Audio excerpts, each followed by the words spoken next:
My fiancée GCE Jessica, 28F, and me, 34M, have known each other for about 6 years, engaged for 1. Our wedding is scheduled to take place in just 2 weeks, and I just witnessed something that is making me feel like I am making the biggest mistake in my life. Tonight, Jessica and I were taking a rare opportunity to relax at home. Jessica was in the kitchen making dinner while I was out back working on one of my projects. We live on acreage, and I am building a pagoda fire pit in the backyard that we were planning on using this fall. Anyway, as you do when you're doing heavy labor, I get thirsty and come back to the house to get a drink, where I see Jessica at the counter preparing dinner and talking on speakerphone. I recognize the voice instantly as my brother-in-law, Eddie. Now this is where my brain gets totally twisted. Eddie asked Jessica where her sister Emily is, as he's been trying to get in contact with her, and she's not answering texts, and I hear Jessica say to him, "She just left here. She should be home in a half hour or so." It should be noted that Emily is Eddie's wife of 5 years. I have to admit that I didn't immediately register what she had just said, because I went into the kitchen and grabbed a glass and asked Jessica, "What was that all about?" And she responds with, "Eddie was looking for Emily." I see her texting and I ask her, "What are you doing?" And she says, "I'm texting Emily that Eddie was looking for her." Anyway, I pour myself a drink, sit down, have a sip, and then finally my brain starts to work. First off, I heard Jessica tell Eddie that Emily was here. Emily was not here, and the last time we saw her was yesterday when she came over to work on some last-minute wedding decoration stuff with Jessica. Secondly, why is she texting Emily and expecting a response when I distinctly heard Eddie that Emily wasn't answering her texts? Lastly, why the hell would she tell Eddie that Emily should be back in 30 minutes unless she either knows where she is, then why did she lie? Or she is, right now in front of me, texting her to tell her to get her butt home quickly. The only conclusion that I came up with is that Jessica is lying to Eddie about the whereabouts of her sister, Eddie's wife, and is probably warning Emily that Eddie will expect her home in half an hour. I then spent probably the next 5 hours concocting various explanations for this behavior, some decent, some downright horrible, and playing them back in my head. I wanted, really badly, to ask Jessica about this, but at the same time, if what I think is going on, then I doubted I'd get a straight answer. Which brings me to about an hour ago. I woke up around 1 a.m. to use the toilet, and I couldn't resist the urge to check Jessica's phone. We both know each other VJJATM as pins, so this wasn't a difficult thing to do.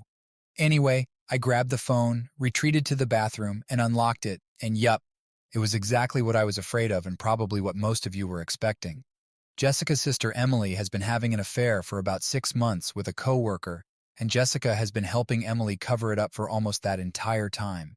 There are literally hundreds of texts between them discussing it, discussing the co-worker, discussing sex stuff, really embarrassing things about my brother-in-law, and probably uncharitable, just stuff that makes my stomach churn. And here is my soon-to-be wife going along with all of it, without batting an eye. I took some screenshots of the entire thread, put the phone back where I found it, and then retreated to my home office to find myself here typing it all out on Reddit simply so I can avoid the primal scream that wants to come out of my mouth right now. I am totally 100% screwed. Reddit, I cannot marry Jessica. I just cannot do it. I can't think of any reasonable excuse she could offer me about assisting her sister in this affair and victimizing not only Eddie, but their 2-year-old daughter as well. On the other hand, myself, my family, Jessica and her family, have all sunk an enormous amount of money into a wedding that is supposed to happen in around 2 weeks. There is no way we're getting any of that money back. On top of that, I feel like an absolute fool. Like, how did I not know this woman was like this? And what the hell am I going to do? I can't marry her. I absolutely cannot. However, I still want to. She's beautiful and fun and kind, and I thought we had a bright future ahead of us.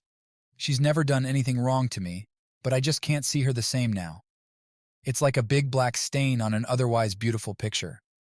I just don't know how the fuck I got this so wrong, and I'm absolutely dreading doing what I know I need to do. I feel like I want to vomit or break something. Edit. Guys, you don't need to convince me to not marry Jessica. That's obvious. The wedding is off. I'm just trying to figure out my next steps and work up the nerve to do it. There's an incredible amount of pressure on me from the expectations of everyone. but I'm not going to buckle under it. I just am not relishing having to deal with the fallout, and I'm more than a little angry that I'm in this situation. Edit 2. It's 5 a.m. I have work in 3 hours, and I'm running off a couple of hours of sleep. I'm going to take a shower and head into work a little early to avoid Jessica and stew on this. Thanks to the supportive people here, and a big raspberry to the dill holes who keep saying I should figure out whatever good reason my soon-to-be ex-fiancé had for this garbage. Edit 3. I got into work around 7, no one was in the office, so I decided to start pulling off the Band-Aid, and I called my brother. He lives in Australia, so he was still up after having just put his kids to bed. It was hard breaking the news to him about this because I know he has laid out a huge amount of money for flights for him and his family to come. But to his credit as an older brother, he didn't mention it one time and just backed me up.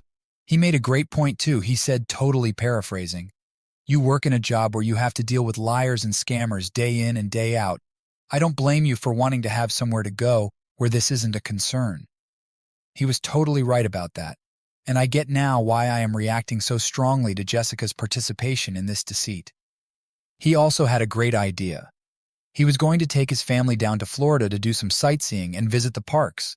Well, now the kids will be accompanied by their uncle as well. It should be easy since we were going to honeymoon there as well, and we were planning on meeting them for a bit anyway.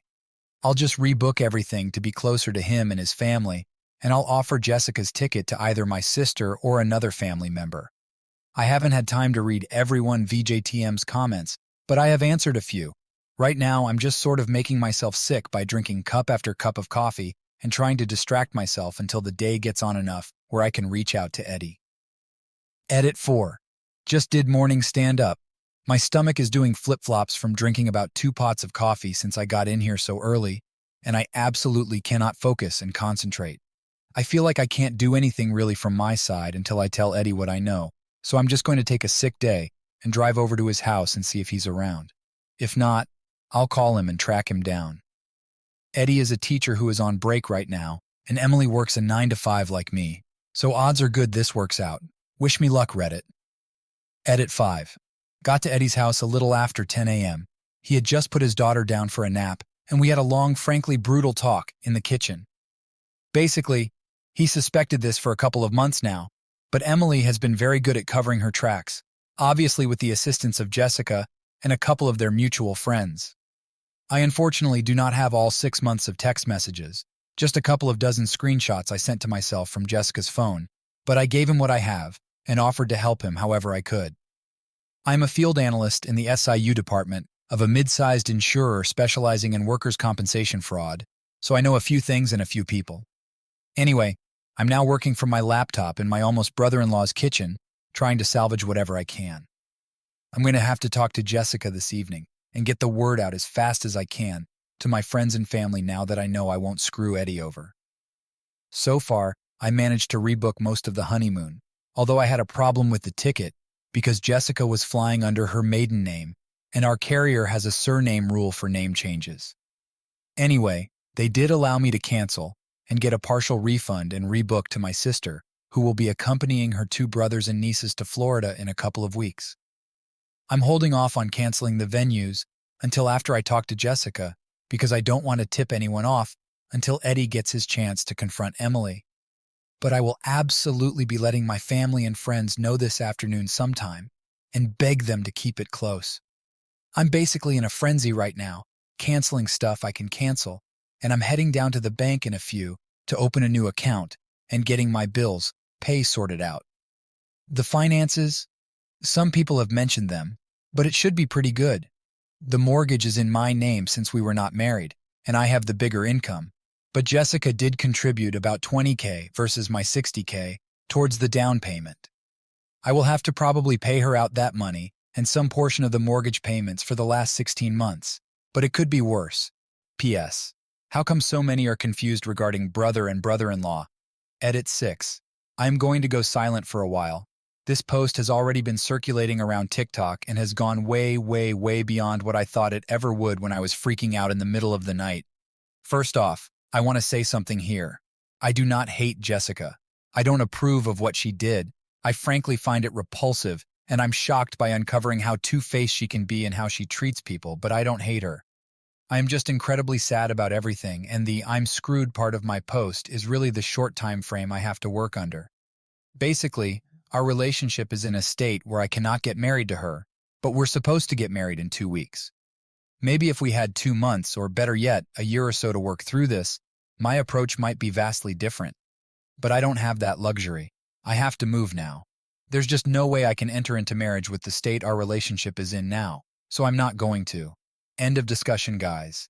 Anyway, I will report back later tonight with how everything today went. Hopefully, it will be less traumatic than I'm anticipating. Edit 7.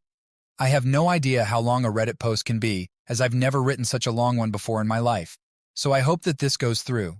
It's about 8:30 p.m. right now, and I'm writing this from my buddy's house. His name is Paul, and a former coworker of mine that is also in the same field of work. As I mentioned in a previous update, I work as a field analyst in the SIU department of a decent-sized insurance carrier. For people who don't know what that is, I'm basically a private detective.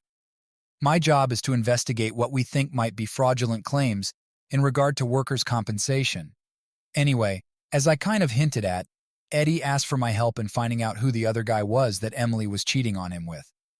All we had to go on was a name. Let's call him Tom. The first thing I did was not some major amount of sleuthing. It was basically just going through LinkedIn trying to find the guy through Emily's connections, but that brought up nothing, which I thought was strange. Eddie had told me that Emily was supposed to go out for drinks tonight after work, and that she said she wouldn't be home until around 9 or 10. He didn't have to tell me what he suspected since I pretty much understood right away.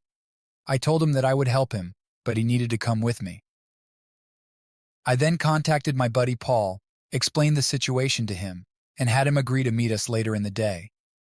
The first thing we did was drive over to Eddie's parents' house so that they could watch their granddaughter. I don't know what Eddie told them as I waited in the car. After that, we went to Emily's place of work. It's one of those large commercial strip mall-type centers with all of these nondescript offices in a row and a large non-gated car park. We drove around until we found Emily's car, and then I had Eddie unlock it with the second set of keys. I then gave Eddie a voice-activated recorder and a GPS tracker to place in the car. Once done with that, we left, parked a bit down the street, and waited for my friend to arrive and for Emily to leave the business. Paul shows up about 20 minutes later, hops in the car with us, and around an hour after that, Emily comes out of her office with two of her girlfriends and a tall, younger-looking man with sandy blonde hair. They are obviously holding hands, and I'm like, damn, Emily, you're making it easy for me. I take a couple of pictures from the car and then wait for Emily to leave in hers, and I start tracking her. At first, I thought she might go right to a hotel or something, but she didn't. Instead, she drove to a reasonably nice bar and grill in a nice section of town and parked on the street. I drove by her as she was getting out of her car and entering the establishment, and then found my own parking spot and went over the plan. First, we sent Paul in since no one knew him. He had basically two jobs. First, try to get any compromising pictures he could of Emily and Tom, and second, to be my alibi. Eddie and I waited in the car for around 20 minutes until I got the first in the series of text messages from Paul. They were pictures of Emily and Tom making out in front of their two female co-workers. Eddie's suspicions were right. They were helping Emily hide the affair from him. He was obviously very upset and angry. Evidently, one of the co-workers is married, and as a couple they are good friends with Eddie and Emily, both of them having toddlers around the same age. I ask Eddie if that's enough for him, but he says he still really wants to know who this guy is. I try to tell him that we can find out later, but he's practically begging me at this point, so I tell him to wait, text Paul that I'm coming in, and then enter the bar myself. The first thing I see is Emily and her crew laughing and drinking at one of those tall, round tables near the front window as I enter. I stop for a moment, pretend to be surprised, and then call out to Emily. "Emily, hi, what are you doing here?" She's obviously shocked to see me, and everyone around her tenses up immediately. Emily quickly introduces me as her sister, JTM's fiancée GC, and says that we are getting married in 2 weeks. There are a lot of congratulations from everyone. I thank them, and then stick out my hand to the blonde guy and introduce myself with my full name, hoping that he'll respond in kind. He does, and I'm a bit taken aback. He's not named Tom. I introduce myself to everyone else, and then tell Emily that I'm here to meet a co-worker. I wave to Paul, and then excuse myself, Once I get over to Paul, I tell him the guy DJTM's name, and we both whip out our phones and go to work. It doesn't take long for us to find him. He's got social media profiles and a couple of court case judgments against him. Everything sort of falls into place when we find out that Tom is his middle name. At this point, I'm basically just grateful that Emily isn't cheating on Eddie with two different co-workers. It turns out that Tom is 26, married, and has a 1-year-old daughter. This just keeps getting better, worse. Anyway, I text Eddie the guy DDTM's name, and I decide I want to push my luck and tell him to wait a few more minutes. Basically, I'm playing babysitter here at the bar. I'm totally visible to Emily and her crew. I can see out of the corner of my eye that no one is particularly happy about this, and my presence is really ruining the night. This is good. I let this go on for about 10 minutes and then tell Eddie to text Emily that he's spending the night at his parents' house with their daughter. It doesn't take long after that until I catch Emily taking out her phone, showing it to Tom, and then everyone deciding to pack up. Emily comes over to me, says goodnight, and asks me if Jessica and I want to come over for dinner this weekend. I smile and say that sounds like a great idea and wish her and her co-workers a good night. Paul and I wait for them to leave, then pay our bill and hurry back to the waiting Eddie. There's a bit of hesitation here, because we don't know exactly what Emily was going to do. Like I half assumed she might have already booked a hotel room and was heading there, which would have made everything a lot more complicated and limited what I could do. But it turns out that tonight was probably meant to be just drinks at the bar, and it wasn't until Eddie decided to spend the night at his parents that it turned into something more. Emily made a beeline for home, and we followed behind her way out of sight and parked down the street. It didn't take long after that until another car pulled into Eddie's driveway, and we saw Tom get out, go up to the door, knock, and be greeted by Emily. They went inside together.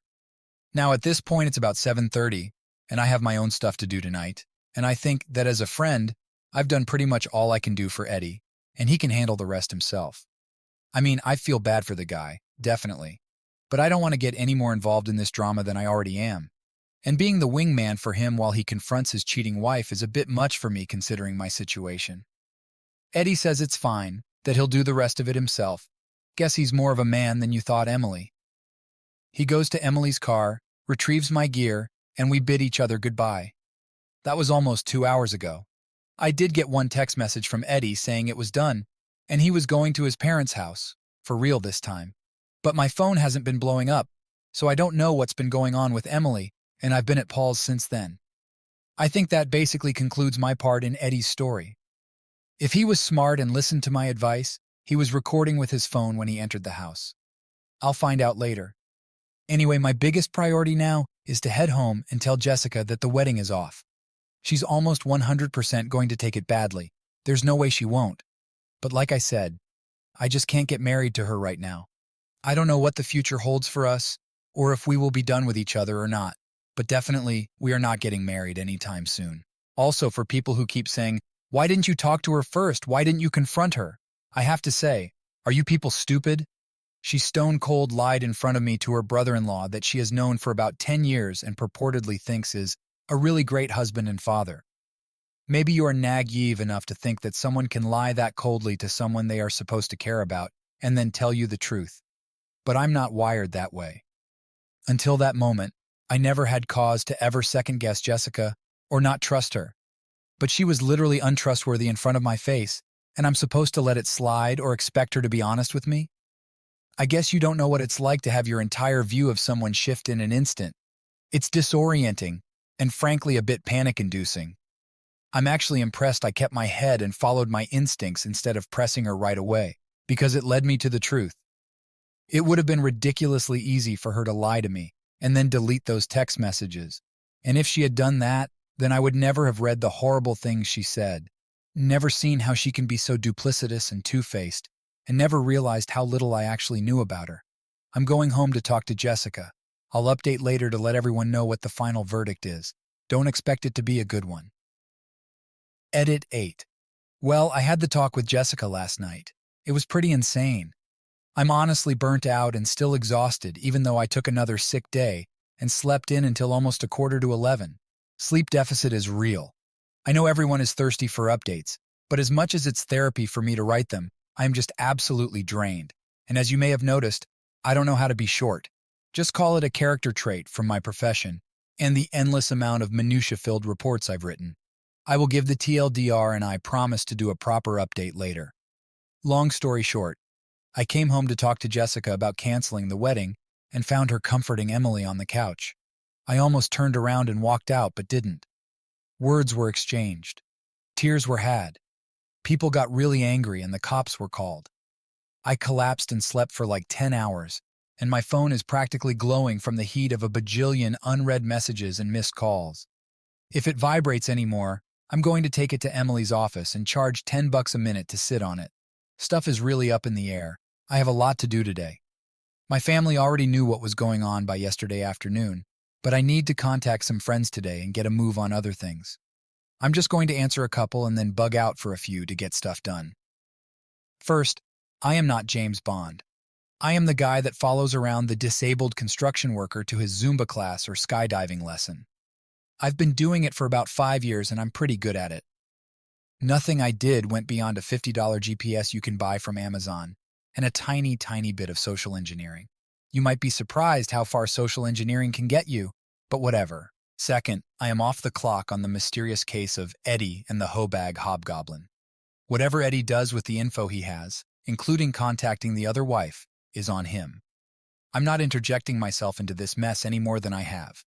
Eddie is a good friend, but I have my own little world collapsing right now, and now that I don't have my moral indignation to distract me, it's becoming a bigger burden than I have been letting on. Third, I'm not an aspiring screenwriter or novelist.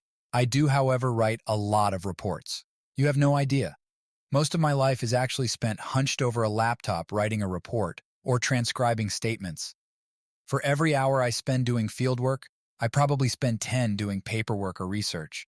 Fourth, you are right that I was wrong to leave Eddie to go it alone. I didn't have any fear, not even an iota, that Eddie would do anything stupid, but I didn't properly take into account the risk to him. That's a personal failing of mine. It's not that I don't care. I just tend to estimate that other people handle things like I do. And hence, Eddie was doing something that I would do, so I didn't question it like I should have. I know this is a problem of mine and I'm working on it, but I'm also not in the best place emotionally, so my EQ was low in the situation. Last, people saying, "You don't know the whole situation? What if Eddie was an abuser? Yada, yada, yada." No, buddy. You don't know the whole situation. I do. I read 6 months of text messages. I know why Emily did what she did. I know how she feels about Eddie. I know how my ex-fiancé GCE played along with this. I'm just not sharing it because it's vile. But I know, and it played a big part in how I have acted in the last day and a half. Trust me, if Jessica had done something, anything other than encouraging and egging on Emily, we'd all probably not be here. But she did, so we are. Anyway, that's it from me. I will try to update again in the next few days with the whole fallout, but I am probably going to be mostly off Reddit for now. Best of luck to everyone, and thank you to all the people backing me up. It meant a lot to me and helped keep me sane. Well, some semblance of sane anyway.